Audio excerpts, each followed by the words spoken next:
Hello. It's a nice Sunday. I've just returned from delivering a short sermon up at Trinity Church on 57th Street in Manhattan.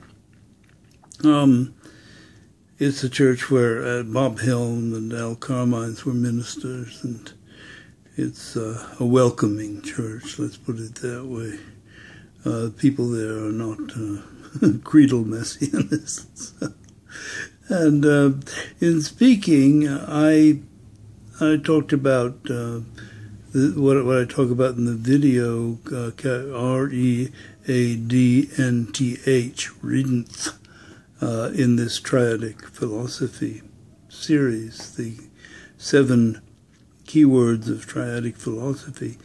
And after the service, I had talked about the ethical element of the basic triad of triadic philosophy as being a kind of index of values. And so I got to the end of this service, and this guy came up to me and he said, "Well, what if you don't have a conscience? What if you don't have one?"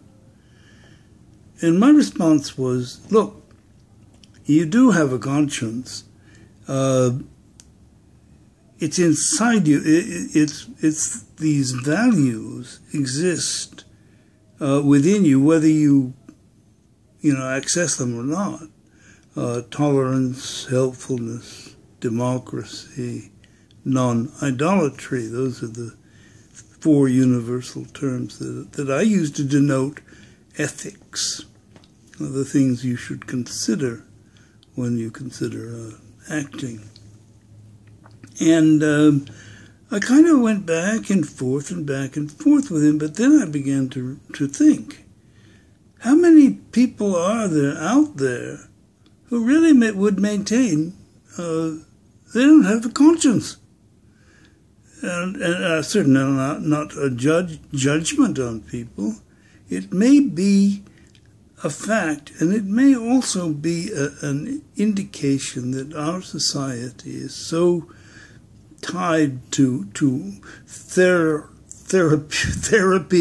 and diagnosis and naming of conditions, to the point that ordinary human being has nowhere to go with simple questions like, do I have a conscience?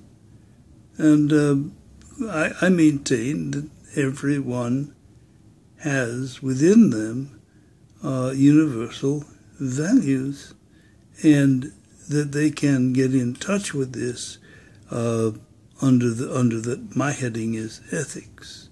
So that the triad, the basic triad, is reality, ethics, and aesthetics.